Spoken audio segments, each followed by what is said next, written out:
My name is Jenni Marjakorpi. I'm here representing the Special Interest Group for Educational Linguistics, in short EduLing.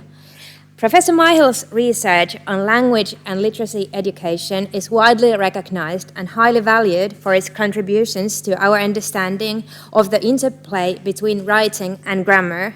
Together with her colleagues, she has conducted seminal studies focusing on key themes such as metalinguistic understanding, classroom dialogue, and writing pedagogy. Professor Myhill's work has been cited more than 10,000 times in research publications. She is also a Fellow of the British Academy. Her work continues to influence classroom praxis and educational policy, as well as inspire new research worldwide. Personally, I consider her an academic role model like no other. Today, Professor Myhill will give us a keynote lecture titled The Writer, the Text, and the Classroom, Interdisciplinary Perspectives on Metalinguistic Understanding in the Teaching of Writing. After the keynote, we will have some time for questions and comments. And now, dear colleagues, please join me in welcoming Professor Emerita Debra Myhill.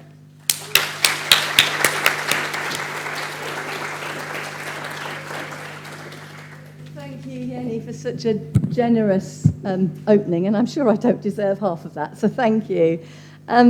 First of all, I just wanted to bring greetings to everybody from Exeter, where bizarrely it is 2 degrees hotter than it is here in Barcelona. That's a sentence I never thought I would ever say.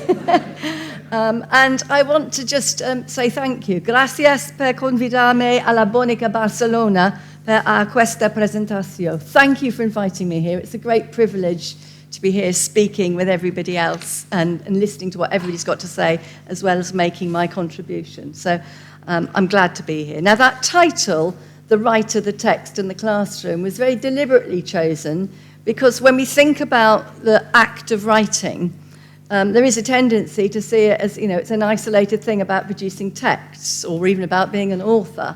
But actually, you have to think about the text, you have to think about the writer, and you have to think about the classroom. And beyond that, you have to think about the contextual background within which learners are engaging in learning. So for me, this sums up the need, really, for interdisciplinary perspectives on how we think about writing and metalinguistic understanding, which is what I'm really sort of interested in exploring today.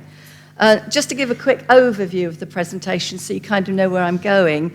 I'm not reporting on any particular research study. I'm kind of synthesizing all of the studies we've done and some of the key findings, but also I think the growth we've made in terms of how we think about metalinguistic understanding ourselves.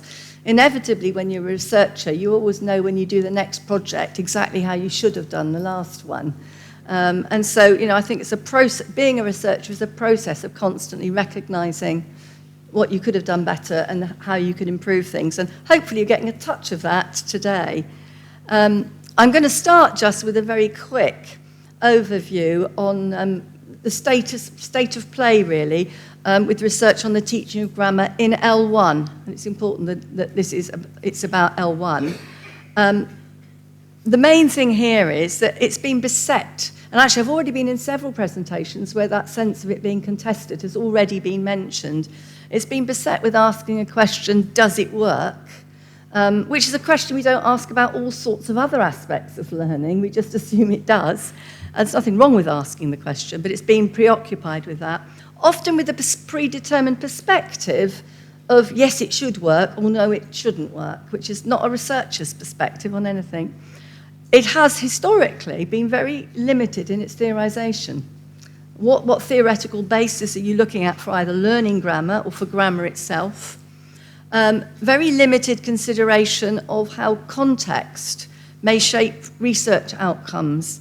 And that varies, obviously, from place to place, what context and what contextual factors are important. But it might be things like, curriculum policy, the assessment regime, but it's also the linguistic characteristic of specific languages. And one of the things about my presentation is that all my examples are based on English. They are only examples rather than definitive, and therefore if you're looking at grammar in L1 in a different country, the question for you is, what would this be like in my language, because some of the things that we're drawing out are relevant to the needs of learners in England, which may not be relevant in your country. I was in a presentation early this morning with Rosiane Arsenault, who was talking about French and the grammatical problems there are in French with spelling. And so grammar there is a real tool for helping you to work out your spelling. It isn't in English, because it's a different way of working. The other thing with that historical research, there was an awful lot of tendency to writing about why grammar should work or why grammar shouldn't work, but there were very few studies which were really based in classrooms with real children and real teachers, and actually very few which where the focus of the study was teaching or learning grammar. A lot of the ones that report on grammar was a measure in a control group. It wasn't the focus of learning, and that seems a fundamental flaw to me. The other thing is it's largely Anglo-centric research, historically. Now, the minute I say that, I have to say there may be research written in other languages about grammar that I don't know about because I can't read those other languages. So that's my perception that it's largely Anglo-centric. And if you look at L2 and EFL research in that period, there's much more research there that is genuinely interested in the pedagogical aspects of teaching and learning grammar. Although, the field of MFL, L2 has also had a lot of the same debates. Should you teach them grammar explicitly, or should they be learning the grammar through the use of the target language? So it's not, the debate has still been there. But I think what has happened in the past, perhaps 10 years, a bit more, there has been an emergence of quite a wave of new grammar teaching in L1, which I think is really promising in looking at different ways of thinking than what is actually a rather fossilized view of what's happening in current classrooms. And I wanted to kind of draw attention to some of these, partly because a lot of this research is represented here, but also because it comes from different countries. There are always, I think, limitations on research which only comes from one country, because it's often too grounded in particular ways of thinking. And it actually represents different languages. It's not just English. And these groups that I've mentioned here have what I would call long-term sustained programs of research that they've been building and growing on and accumulating. And there are teams of people in that research group who are building really rich bodies of knowledge about grammar and grammar teaching. They're not focused on the same things, but they do all speak to that question about grammar and the teaching of grammar. And again, I was highlighting 5 countries. I have to say, I know there are groups in other countries, in Denmark, in Sweden, Norway, Finland, Portugal, Hungary, who are probably here as well. And I think that the thing about this research is, for the first time, I think, it is really looking at that idea of how do children learn grammar, or in our case, how do children learn grammar that helps them with their writing? And it isn't involved in just making what I would call polemic arguments. So there are real signs of growth, I think, that is, in that sort of 15 to 20 years, that there's programs of research, it's cumulative, it's multiple, and by having research that builds over time, it allows for that critical reflection, growth and development in the research teams as they start to refine how they're thinking about things. They're all classroom-based. They're all drawing on a theoretical perspective, all focused on a specific, not necessarily aspect of grammar teaching, but there's a strand or a locus of attention that they're interested in, that they keep coming and pursuing a little bit more. And also, I think it is really good that the other languages are represented, because it counters that dominance of English. So I think that's a very positive sign. So just want to pause at this point in the presentation just to say, what I'm really saying here is there have been problems, I think, with the grammar research and how it's been used in the past. But we're in a very positive situation now with so much more rich, diverse and varied research in grammar teaching. And our research in Exeter is really focused on writing. I often say I'm not a grammar researcher, I'm a writing researcher. That's where I'm interested in, and I do look at other kinds of things like creative writing or motivation in writing. But it's focused on writing, and we've always been interested in looking at how the teaching of grammar might actually enable students to develop as authors and writers. So for us, metalinguistic understanding has become one of the key concepts that informs our research, which is why I've picked that metalinguistic understanding out in the title. I should also say I do have examples as I go through this, sort of what I call practical examples. If I'm running out of time, I won't dwell on them because anybody who wants the PowerPoint can have it afterwards. I think the examples probably speak for themselves, but I will touch in on them as we pass them. So I thought I would just take from our stance as a research team, and I must say this is not about me. There's a whole team of us who've been working together for a long time, and we all play a really important part in that. And in fact, the younger generation are now taking over from me now I've retired, and that's even better. So we have, and this has really developed over this period rather than it being there at the start. We've really developed the theoretical perspectives which underpin our research. And in a way, there are 4 different strands. One does begin with writing. So in a way, this has got nothing to do with grammar, except that from our point of view, if we're looking at grammar and how it helps writers, you've got to understand writing. And writing is widely acknowledged as an incredibly complex task. In fact, cognitive psychologist Kellogg says it's as cognitively demanding as chess. And really, that's because you're having to juggle so many demands at once. You know, you're thinking about your spelling, or you're thinking about your handwriting, or you're thinking about where am I going to go next in this paragraph. And that's a major cognitive load for writers, but especially, I think, for younger learning writers. So creating a text, a written text, is complex for these reasons, that unlike speech, it's not naturally acquired, that it's explicitly taught.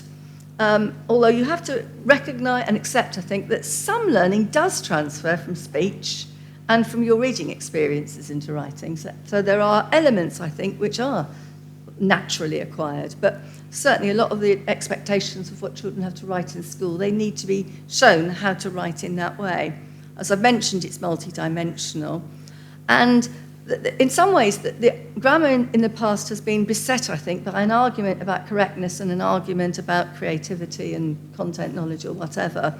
But actually, when you write a piece of writing, you are having to attend to both. We've been much more interested in the ways in which grammar can inform your compositional skills as a writer, and much less interested in the correctness. That's not because we don't think the correctness is important, but you can't focus on everything at once.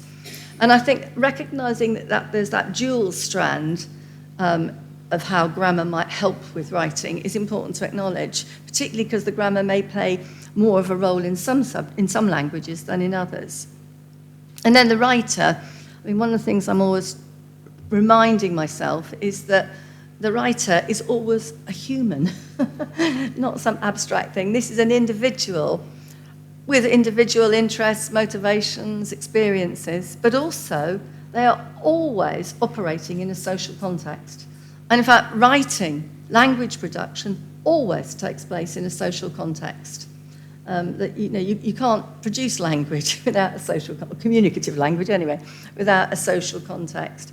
And these are really only some examples of the multi-layered ways in which context can shape an individual's experience as a writer, and how they progress. There are others that I haven't touched on. I've really just looked at the going from the student to the teacher to the classroom to the school to the macro factors.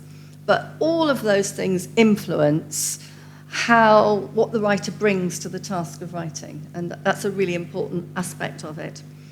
And writing, like so many things, is not always, it's very rarely dealt with by disciplinary perspectives from all of the 3 big ones, if you say, the linguistics, the cognitives, and the socio-cultural, because very often these fields don't talk to each other. So there is masses of research in cognitive psychology that would be really useful to some aspects of thinking about writing, but it misses other aspects, particularly that notion of your writing in a context. And linguistics can sometimes be focused much more on the text and what shapes the text. And the socio-cultural inferences are really around the things I was talking about before. And I would argue that thinking about writing and researching in writing and grammar in writing needs you to draw on all three disciplines to ensure that you get results that are going to be relevant in real classrooms. Because this isn't theoretical research, it's research about learners and teachers and pedagogy. So you need to try and make sure that you take account of all of those things in the research design and in the ways in which you analyse the text. So just as an example of this is a current one from England, actually, because we've just banned teen phones for under 16s. But imagine there was a writing task, a common kind of task, write a campaign leaflet for use in a campaign to ban smartphones for the under 16s. A linguistic perspective on that task would be all the language features of campaign material. A cognitive focus on that task is having to think about how are these writers going to manage this writing process? Where will they start with their planning? Do they need to find more information first? There's all the cognitive effort in reviewing and revising the text, which is an area that is so often has not enough research done on it. There's masses of research on revision, but just not enough that's really looking at kids in classrooms and how they actually really think through. Often they don't know. They don't know how to revise. They don't understand what the correction means. You know, you need more detail in your writing. How do you do that? What does that mean? And then, obviously, a campaign text, it is a socio-cultural text. In this case, it's implying that it might be a digital text. But there are also things like, you know, multimodality will be relevant to this task. You don't get many campaign leaflets that are wholly written text, because it doesn't do much good as a campaign leaflet. You need, you know, what do students know about the public debate? And that's a situation where you might need to really think about making sure both sides of the debate have been explored a bit. Students' own stance towards the topic, and students' understanding of their intended audience. You know, who am I writing this for? Who am I trying to persuade? So that's just an example of how a task draws on those interdisciplinary perspectives for writing. And then if we move to metalinguistic understanding, I would say that if you look back through our research, the word grammar has moved to being much more about metalinguistic knowledge or metalinguistic understanding, partly because the word grammar is such a hostage to fortune that you know, the minute you say grammar, you throw up different expectations and different views all over the place, whereas metalinguistic understanding at least has a, well, it's different enough to people to not say, why do you want to teach metalinguistic understanding? So that, for us now, is a key concept. And of course, it's a linguistic problem in itself, because in English, at least, it's an adjective which demands a noun after it. And so what you've got, which you don't have in metacognition, which is kind of sister word, lots and lots of words follow metalinguistic, you know, things like understanding, activity, reflection, awareness, and people who are in the audience, we're thinking of ones that they use. And sometimes there is no clear distinction between them, and they look as though they're almost synonyms, whereas at other times, the different words have distinct meanings. So there's quite a little issue there around the word metalinguistic, and even the word metalinguistic understanding. And one of the things I've been looking at is when you look at some of these collocations of metalinguistic, you might say that there are three overarching concepts: metalinguistic understanding, metalinguistic awareness, and metalinguistic knowledge. That there are learning processes that are around things like explanations, activity, thinking, reasoning. And then there are learning outcomes, you know, competence, performance, repertoires. And that might be a starting point to trying to clarify this one. But it still doesn't clarify totally the fact that people will use metalinguistic understanding, metalinguistic awareness, and metalinguistic knowledge in the same article. And it sounds as though they're talking about the same thing. And I'm relatively sure that in some of our early articles, we've done just that. So I just think that we need to be really clear about what we do mean by metalinguistic understanding. And our choice to go for metalinguistic understanding was a very conscious one, because it's very easy to argue that just knowing something isn't enough to support real change in writing. I know what gravity is. I don't understand what gravity is, as I discovered when my son, who's now 40-odd, was a 3-year-old, and said, "Mummy, why don't people in Australia fall off?" And I said, well, it's because gravity helps them stick on. And I realise, the minute you start explaining to a child, you always realise the limitations of your understanding. I think the other reason in an English context that avoiding knowledge was helpful is because our curriculum is privileging knowledge in a way that isn't always helpful, and certainly isn't helpful to the teaching of writing. So prioritising metalinguistic understanding is really about the learner themselves and their understanding, not the knowledge that can be imparted to them and picked up by them. So for us, that's an important distinction. So if we define it, I think there are two strands to the definition. And of course, this applies whether you're looking at grammar in the context of teaching writing or whether you're looking at grammar in the context of learning grammatical concepts themselves. It cuts across them that whatever you're doing, metalinguistic understanding, language is the focus, the object of study. Instead of it being the tool by which you're communicating things, you're looking at it in its own right. But I think crucially, and Gomber points this out, it's not just reflection.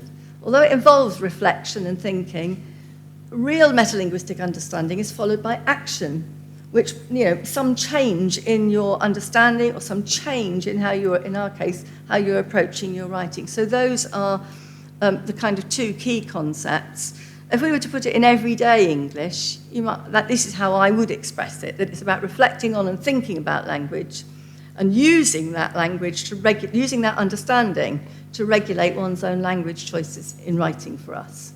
So it's very much about those two strands, the thinking about, but also the taking action with.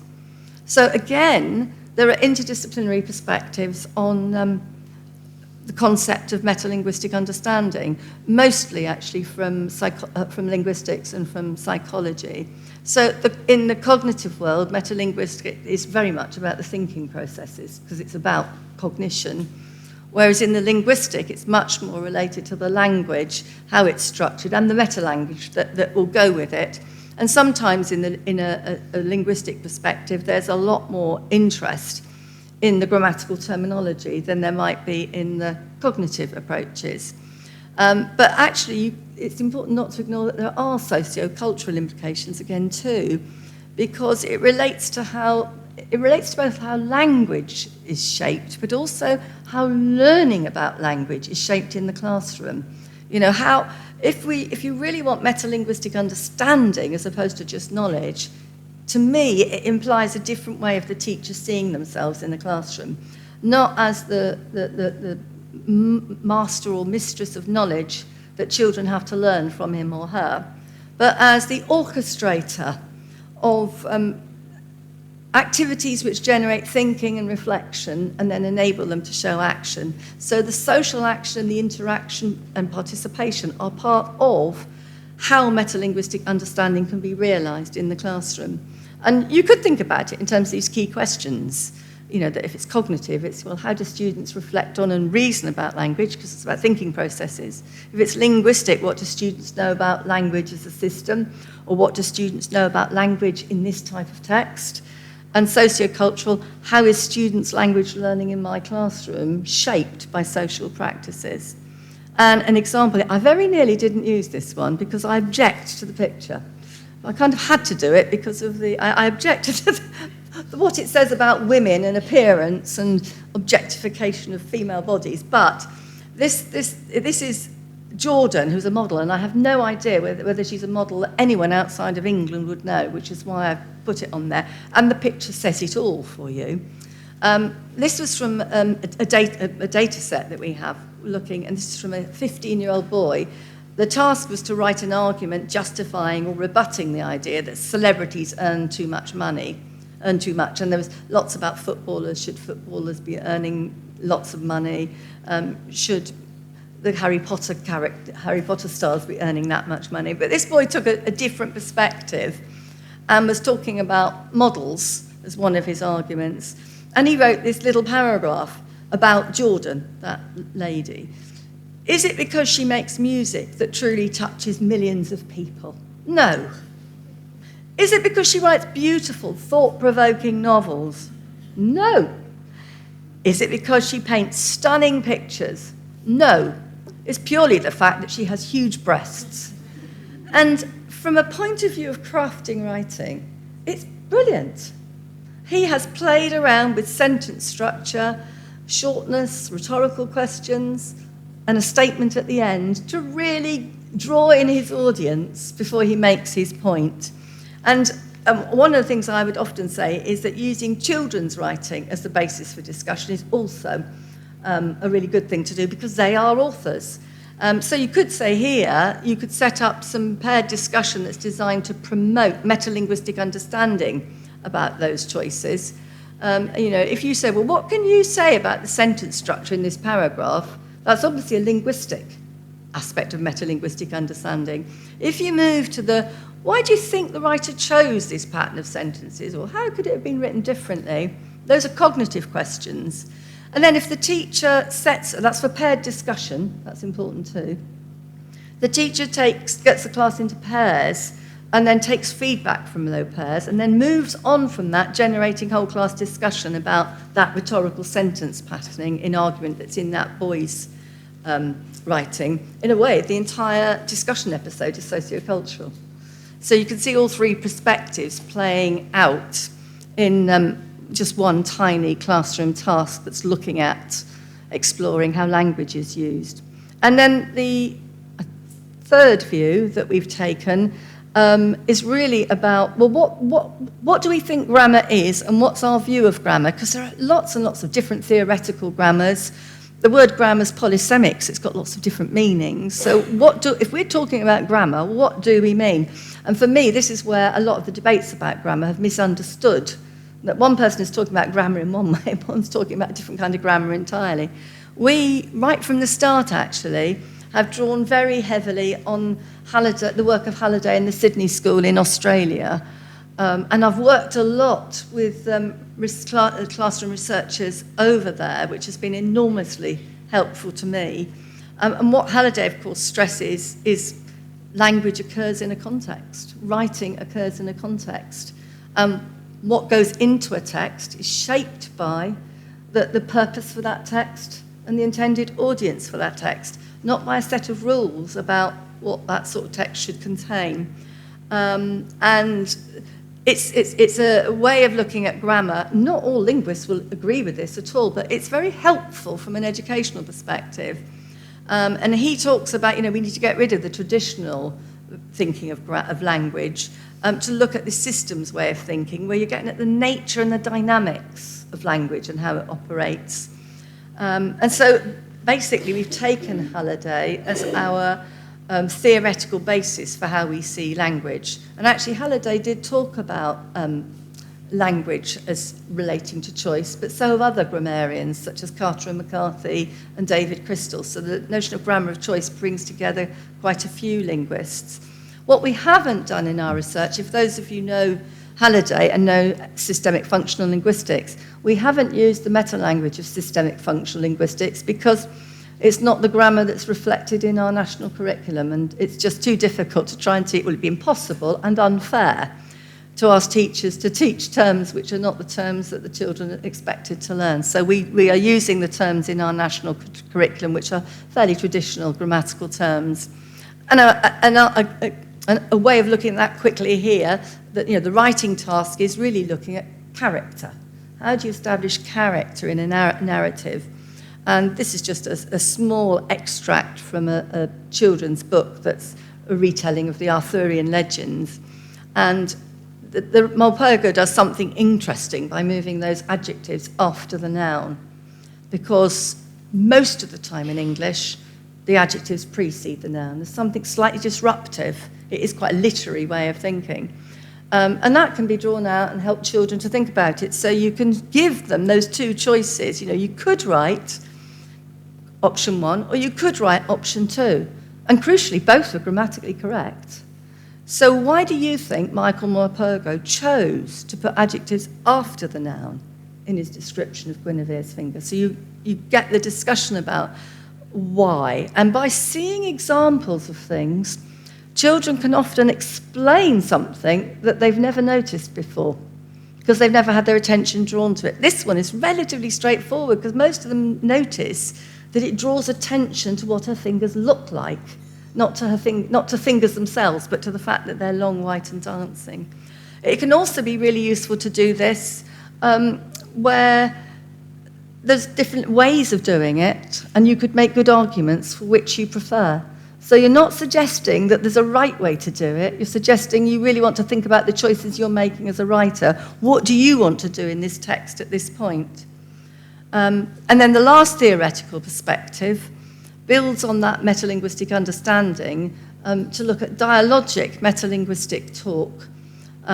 Because in a way, one of the best ways to foster metalinguistic understanding in a classroom is to create those opportunities for metalinguistic talk, and because you can learn from others as well as from your own thoughts. And essentially, theoretically, this builds on Vygotsky and Vygotsky's notion of language and the notion of learning not being individual but mediated, and dialogue, collaboration and interaction are part of that. And there are lots of, I call them dialogic successors, some of whom are here, who have moved on from Vygotsky and developed that in their own ways in the context that they're researching, but have really drawn out that importance of the dialogic talk, not talk where the teacher's seeking for the right answers to the questions she's or he is asking, but is opening up a discussion. And you can see from some of the examples I've given previously, it's not simply a matter of choosing the right questions, because those questions that you've already seen can be treated dialogically by a teacher, or could be treated as monologic. I'm really looking for you to notice this, and this is the right answer. So it's how the teacher manages it. And Robin Alexander points out the critical role of teachers in this, that you can think about learning and activities, but teachers are key to this because how they handle that discussion and the responses is absolutely key. And a little example here, this is from picture books for very young children, 2 famous picture books in England that most kids encounter. But it's highlighting the way you can use well-written texts that are written for much younger audiences to open up these metalinguistic discussions about what's happening, because they're both doing the same thing about creating a list. One is creating a list of what the caterpillar ate, and the other one is creating a list of all the animals that had fallen out of the boat and were swimming to the bank. But one of them uses a comma to separate all those items, and the other one uses an and. And again, they're grammatically correct. So just opening up that discussion about, read them aloud, because actually you can often hear some of the differences by reading them aloud. How does it change the rhythm or how you read it? And why do you think these 2 authors have made different choices about whether they're going to use and or a comma to separate items in the list? And that is genuinely dialogic, because there is no right answer to that question. Basically, we don't know why they did it, so we can only hypothesize from our experiences as readers. So I'm just going to pause there before I move on to the next section, just to sort of draw out some of the things I've been saying. The research on metalinguistic understanding in general, not just thinking about L1, but across the board, is most prolific in second language learning. It's also quite prevalent in early childhood development of talk and in spelling. But there's very little on the role of that metalinguistic understanding on becoming and being a writer, particularly as they get older. And so our theoretical focus that we've taken to look at writing, to look at metalinguistic understanding through that lens, is a recognition, really, first of all, that writing is quintessentially an interdisciplinary endeavour, that a theorisation of metalinguistic understanding incorporates cognitive, linguistic, sociocultural and sociolinguistic ways of thinking. It draws on Halliday's thinking about language as a meaning-making system, and it draws on that theorisation of talk. For us, it's the metalinguistic talk. For Vygotsky, it was just talk.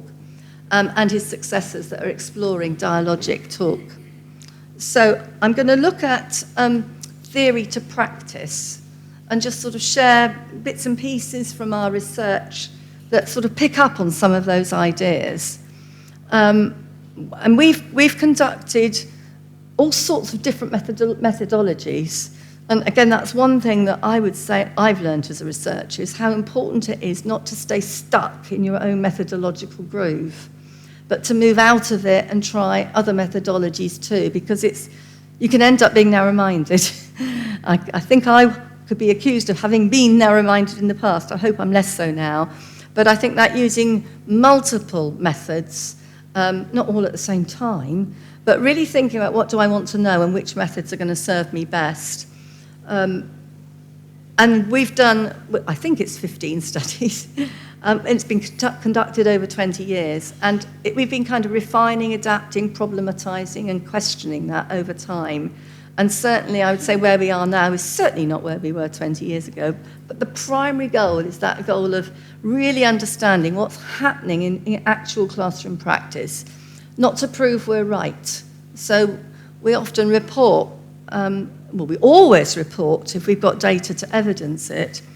The counter evidence, you've got really good teacher doing something wonderful, but you also report the teacher who's struggling a bit more with that, or the child who's really taken up the understanding and is talking about it confidently, and the child who's completely mystified by it, because that's what real classrooms are like, and you have to really take account of that. And the key findings that we've got from that body of work are these. Now, I'm not going to go through them. They're just a way of synthesizing, and you can see almost how the metalinguistic talk starts to come out a little bit more as we've moved through the work. I mean, our key thing is that we've not really been trying to prove that grammar teaching improves writing, but to better understand how it might help developing writers. Crucially, what the role of teachers is in this. There's a slight assumption in our own curriculum that teachers are just deliverers of something, rather than seeing them as absolutely central to the entire learning process and the learning environment they create. And also, where or for whom is it less successful? Because you then need to go in and explore that more. What is it that's the problem for them, and what can you do to remedy that? And we have these lead principles. Now, they might change. We had 7 principles to start with, so these are an example of evolution. But these have been designed to try to avoid telling teachers, this is an approach we want you to use, and this is the steps you must take, or this is the toolkit you must use. First of all, we have a fundamental trust in teachers' professional decision-making. And we just want, this is really like I would say it's a temporary scaffold to help them engage with the way of working that we've been advocating that would actually not be necessary in time, because it simply becomes part of the way that you think about things. And that first one is really back to the Halliday, and making that link between the grammar and the writing. And we would all say it's the writing that comes first, and the grammar is serving the writing. You're not thinking of, I need to teach this bit of grammar, what writing can I do to address it? So I'm teaching this writing, I'm looking at characterization. What aspects of grammar might help this group with their establishing of character? And then the examples, I mean, you've seen examples on some of the previous slides where it was the fingers, long, white, and dancing. The power of them seeing examples, short examples, that they can then discuss and look at is really strong. And what we didn't want is the risk of them becoming mini grammar lessons. Who can tell me where the adjective is in this noun phrase, which just deflects all the attention away from the writing and the authorial decision-making. Always using authentic texts. The world is full of wonderful authentic texts. Why would you invent one to actually model something that you think a text should have? And I've often said the worst example is the teaching in primary school of argument texts where you have firstly, secondly, thirdly, finally. And I remember saying to one teacher once who'd written one, I said, well, look, why have you done this? She said, oh, because I wanted them to see how to do it. And I said, well, can you not find an authentic text that does that you could use with them? And she said, bless her, she said, I really looked, I couldn't find one anywhere, which is why I wrote it.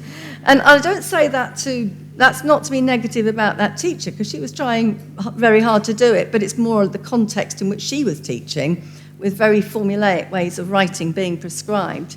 But, you have to look at what real writers do and real texts do, and often they don't do exactly what the prototypical structure of something is. So it's really important to use an authentic text, and we would include children's writing as authentic texts.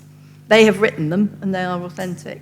And then the dialogic metalinguistic, this was just talk in our first principles, and it's become metalinguistic talk, and then it became dialogic metalinguistic discussion. And I'm just going to skip through some examples that you probably would want to come back to and look at in more depth later. But this is an example I really like, because it's showing how a text written for an adult and a text written for a child about almost exactly the same thing can communicate the information, but in totally different ways.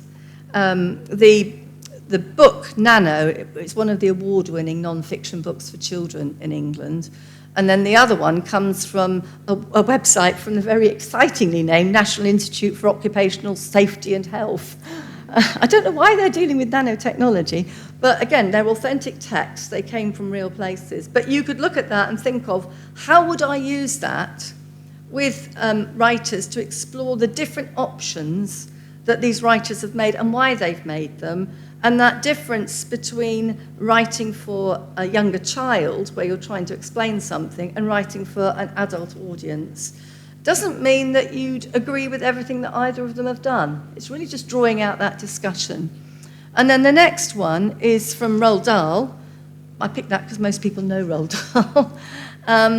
This is the first time the reader and the children in the story actually see Willy Wonka.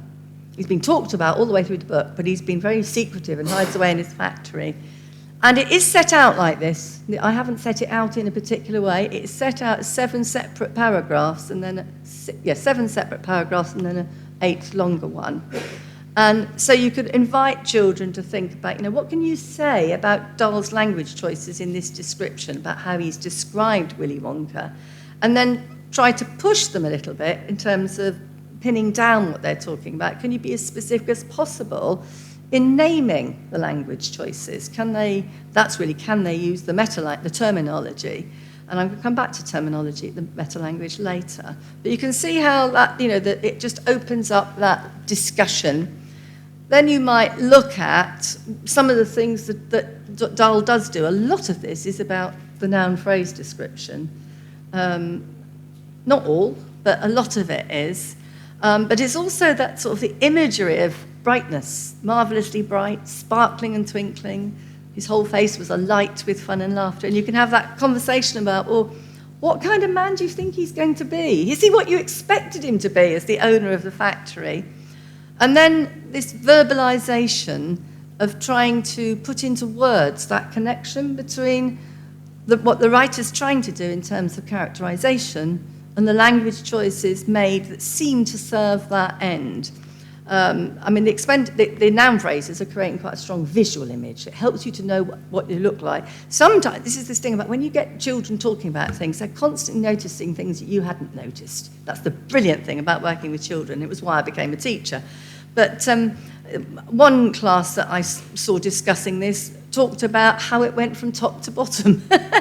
Black top hat on his head, a coat, his trousers, and then it went back up to his gloves were pearly grey. But, it kind of gets at getting you moving your eyes up and down the visual image of this strange character.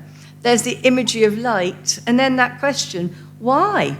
Why set each of those sentences out on separate lines when they could all have been in a continuous paragraph? That provokes really interesting discussion. Mostly, kids tend to say it draws attention to each of the descriptions, but it slows down your reading.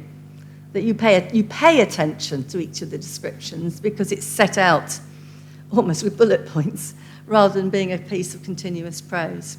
And then, what does it invite us to infer about the character of Willy Wonka? We're always talking in school about show not tell in England.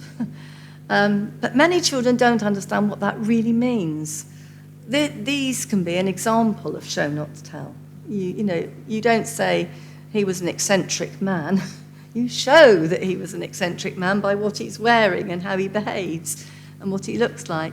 And then we do a lot of work on this notion of verbalizing links because this is one of the elements that the teachers have often struggled with, that they can see what's in a text, they know what they want to talk about, but then when they come to explain it to the children, they sort of get tongue-tied because it's not a normal way we talk in English lessons. And so we've encouraged the teachers to be much more aware of verbalizing it so that children hear what you're saying. So that's sort of just 3 steps of a sequence. But one thing I'd want to say at this point is that this kind of work has a lot of similarities with literature, because we're talking about interpretation. And whenever you see a real class working with it, children will come up with suggestions or interpretations that you hadn't thought of. And then the question then is for all teachers, is can they evidence that from what they're seeing in the text? And they often can. So this isn't about the teacher. The teacher, I think, has to have a sense of what they think the link is, because that verbalization is hard. But they have to create space for the responses of the children and respond to them as learners and as authors and as readers in what they say, because children are often wildly more intelligent than we think they are. And that's partly why the talk draws it out. You really realise what they can do compared to what you thought they could do. Oh, and there's the inference again. And we've moved, looking at that, managing the dialogic talk, we've moved to looking at how can we help teachers to think about how they might structure, not necessarily structure, how they might think about that notion of talk moves, which is quite a big thing in a lot of the dialogic talk work, but this is applying it very specifically to metalinguistic talk, that there might be an initiating question. Lots of questions where you invite children to go back to them and say, to say more about that. Inviting them to justify their response. That's particularly if they're saying something that you hadn't expected and you can't see why they've got that, going back to them. Challenging them if you think that what they're saying might have missed something. Getting them to verbalise. Questions that are very reflective.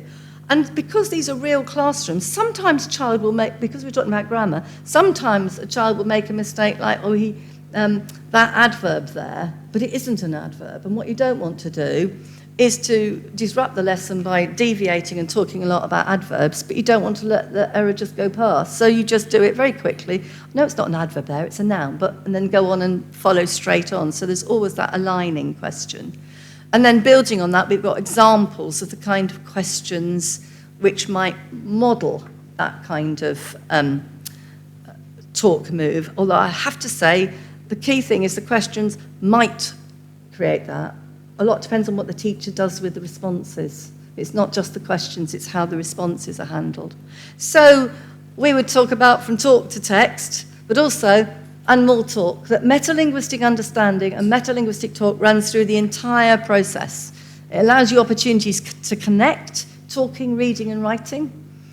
Often metalinguistic talk in classrooms precedes drafting of a text. But one of the things is really it doesn't have to. It can be during the drafting of a text, where you're just going to focus on one little thing. Or it can be after drafting, or it can be all 3. The talk moves can be about students' own writing. Let's have this discussion about this piece and think about what you were doing and what the rest of you see that this child was doing. And building narratives, not narrative sequence, well, it is narrative in sequences because we're looking at DAL, but sequences where you're following something through with the children. And using metalinguistic talk much more actively in the revising stage. And I would say, first for deep revision. No, it's the global revisions, the authorial revisions that make the text do what you want the text to do. The accuracy comes last, because actually it's a proofreading decision. And ironically, if you're a professional writer, someone else does that for you, which I think is a sad irony for many children.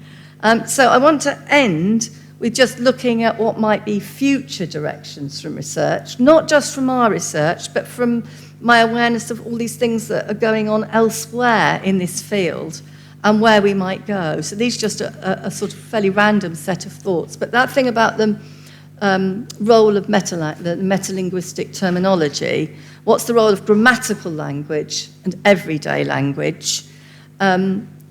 And we have always said that meta-language is not just grammar. So it includes all the meta-language that we have for analysing literary texts, or the meta-language you might use for analysing multimodal text. So metalinguistic talk can spread across all of those. But we have definitely seen instances where the everyday language has been really productive language, and where trying very hard to use the grammatical metalanguage may have been getting in the way of some of the learning. But the other challenge to that, I think there is a general assumption that the everyday language is a precursor to the ultimate goal of it being grammatical language.